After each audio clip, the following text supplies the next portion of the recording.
தமிழ் சரஸ்வதியில் போனால் கோதை, ஸ்ட்ரிக்ட் கோதை. ஓஹோ. நானே பயங்கர சின்சியர், எனக்கு மேலே சின்சியர்.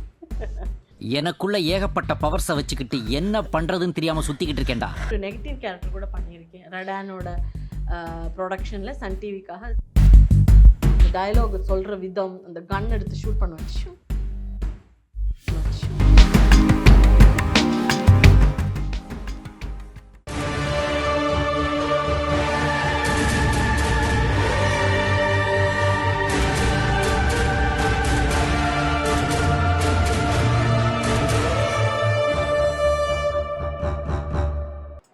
ஹாய், ஹலோ, வணக்கம்.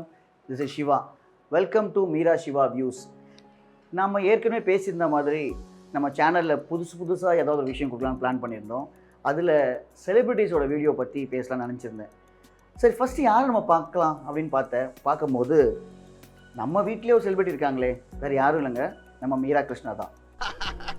Welcome home. வாங்க காஃபியோட ஒரு இன்டர்வியூ பார்த்துடலாம். ஹாய். ஹாய், உங்கள் மீரா கிருஷ்ணா.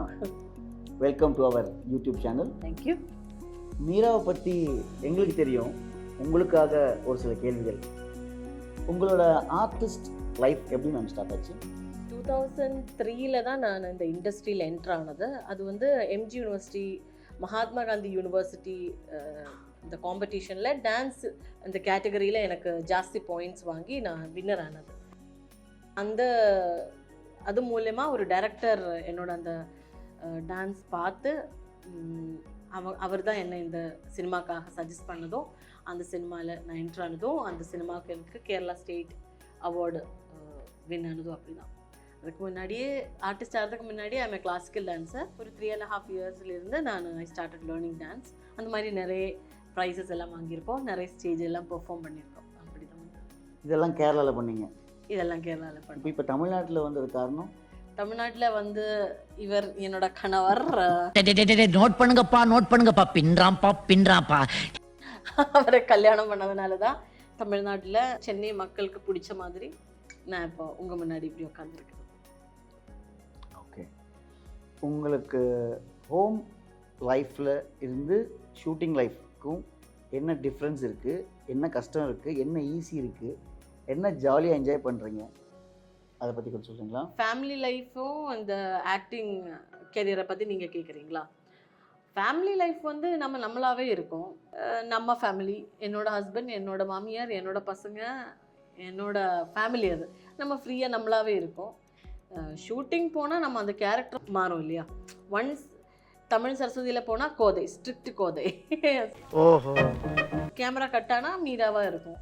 என்ன கஷ்டம்னா இந்த நம்ம பசங்களையும் பார்க்கணும், உங்களையும் பார்க்கணும், வீடும் பார்க்கணும், இது நடுவில் நம்ம ஒர்க்கும் பண்ணணும் அப்படின்னு சொல்லி நான் இது எனக்கு ஒரு பெரிய கஷ்டம் நான் சொல்லலை. எனக்கு இது பிடிச்ச வாழ்க்கை, நான் பிடிச்சி பண்ணுற வேலை. அதனால எனக்கு இதில் எதுவுமே கஷ்டமாக தெரியல. I like to wake up early. எனக்கு ஷூட்டிங் இருந்துச்சுன்னா நான் பிஃபோர் டைமே அங்கே இருக்கணுன்றது பாலிசின்னு சொல்லலாம்.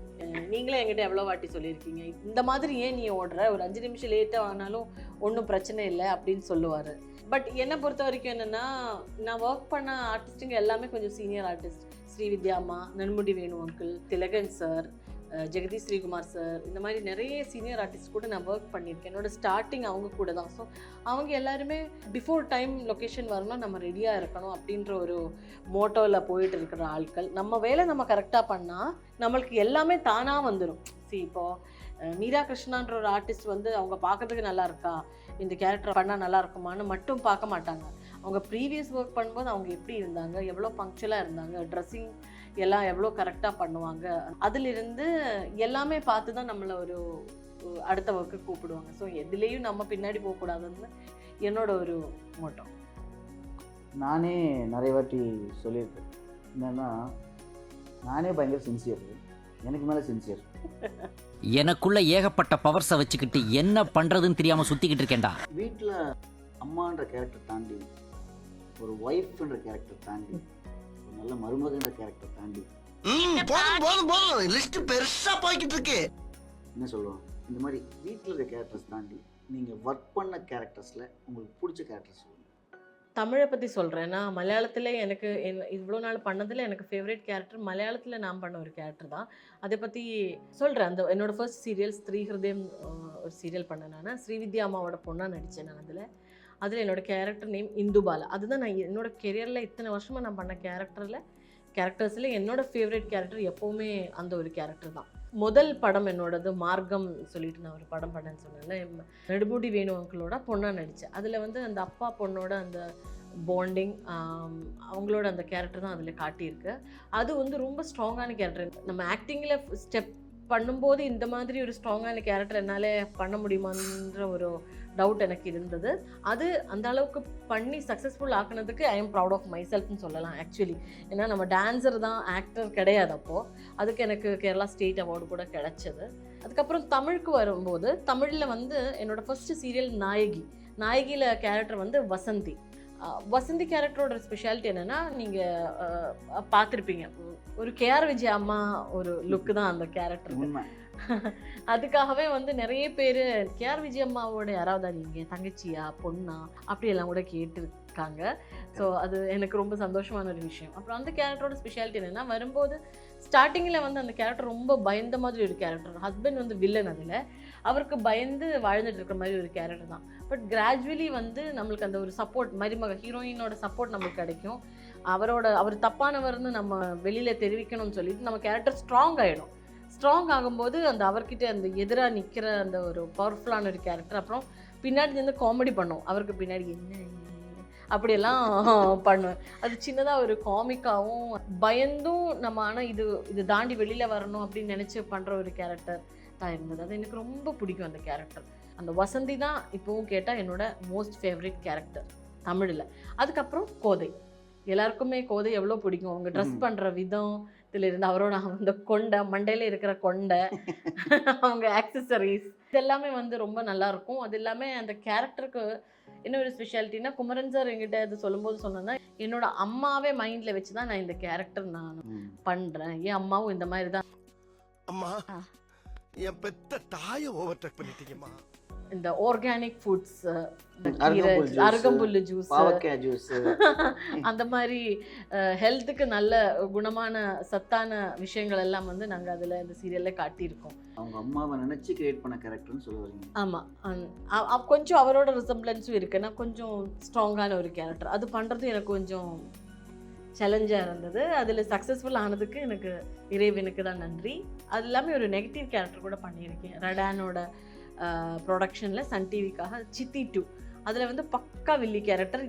நானும் அந்த கேரக்டரும் கொஞ்சம் கூட மேட்சே கிடையாது. எப்படி நம்ம மல்லிகாவுக்கு ஆப்போசிட் என்னன்னு கேட்டால் மீரா அப்படின்னு சொல்லலாம். அந்த மாதிரி ஒரு கேரக்டர் மல்லிகா கேரக்டர்.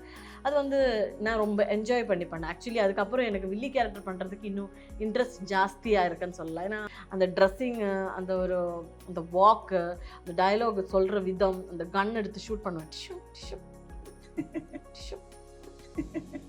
அந்த ஒரிஜினல் கண்ணெல்லாம் என் கையில் கொடுத்தாங்க. டிவி சினிமாவில் தான் நம்ம இதெல்லாம் பார்த்துருக்கோம். அதெல்லாம் இந்த வில்லன்ஸ் எல்லாம் நம்மளை சுற்றி நின்றுட்டு நம்ம அவங்கக்கிட்ட எல்லாம் இன்ஸ்ட்ரக்ஷன் கொடுக்கல, அவளை கட்டி போடு, அவளை தூக்கி போடு, அதெல்லாம் பண்ணும்போது ரொம்ப என்ஜாய் பண்ணி பண்ணேன். ஸோ எல்லா கேரக்டர்ஸுக்கும் எனக்கு க்ளோஸ் டு ஹார்ட் தான். எவ்வளோத்துக்கு எவ்வளோ சித்தி 2 பண்ணும்போது நான் திட்டு வாங்கியிருக்கோம். அவ்வளோ பேரும் சித்தி 2 முடிஞ்சதுக்கு அப்புறம் என்கிட்ட சாரி கேட்டு இந்த கேரக்டருக்காக நாங்கள் ரொம்ப இன்வால்வ் ஆகிடுச்சு மேடம், அதான் நான் உங்களை திட்டினதெல்லாம் சொல்லியிருக்கேன். அதனால ஒவ்வொரு கேரக்டரும் எனக்கு ரொம்ப ரொம்ப ப்ரெஷியஸ் தான்.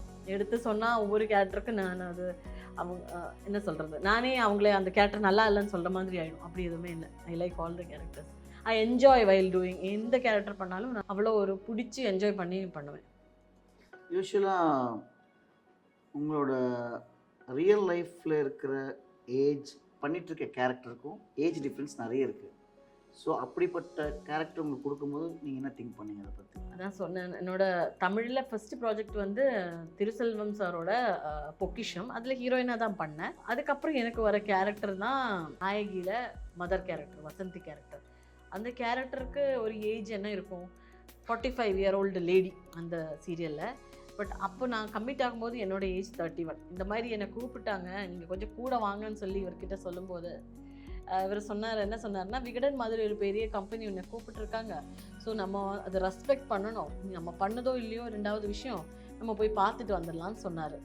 வீட்டில் கூட இன்ஃபார்ம் பண்ணல எந்த ஒரு கேரக்டர் வரும்போது. ஏன்னா விகடன் சொல்லும்போது நம்ம எந்த ஒரு ஆர்டிஸ்ட்டுக்கும் ஒரு கனவாக இருக்கும் இல்லையா, விகடன் மாதிரி ஒரு பெரிய கம்பெனியில் இது ஒர்க் பண்ணணும் அப்படின்னு.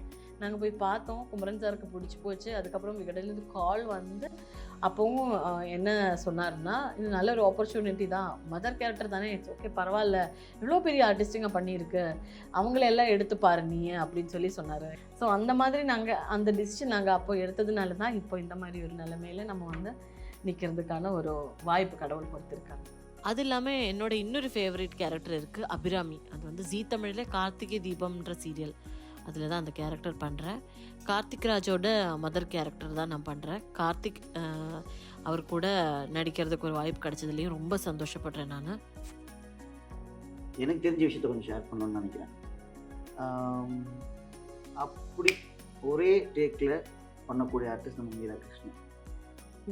நான் பார்த்துருக்கேன். நான் ரொம்ப வாட்டியான ஷூட்டிங் ஸ்பாட் போனது கிடையாது. இத்தனை வருஷத்தில் எனக்கு தெரிஞ்சு ஒரு மேக்ஸிமம் ஒரு 3 to 4 டைம்ஸ் போயிருக்கேன், அவ்வளோதான்.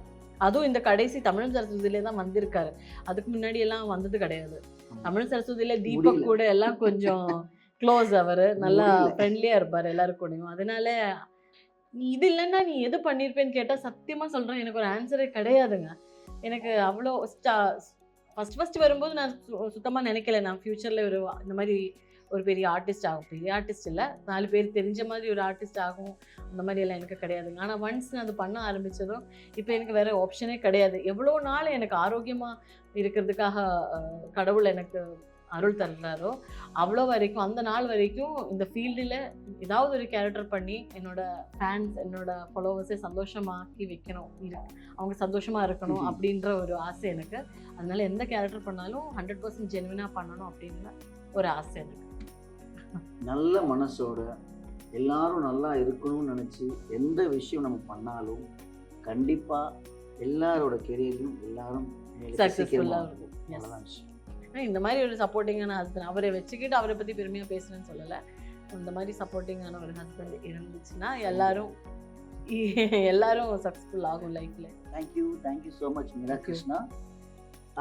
இந்த இன்டர்வியூ பார்த்ததுக்கு ரொம்ப நன்றி. இதில் ஏதாவது மிஸ்டேக்ஸ் இருந்தால் கண்டிப்பாக நான் கரெக்ஷன் பண்ணிக்கிறேன். உங்களோட சஜஷனை கீழே கமெண்ட் பாக்ஸில் கொடுங்க. எங்களோட இந்த வீடியோஸ் உங்களுக்கு பிடிச்சிருந்தா உங்களோட லவ்வை வந்து லைக் வழியாக, சப்போர்ட் வழியாக, சப்ஸ்கிரைப் வழியாக காட்டுங்க. பக்கத்தில் இருக்கிற அந்த பெல் பட்டனும் ப்ரெஸ் பண்ணுங்க. Thank you so much. See you with another interesting video. Bye.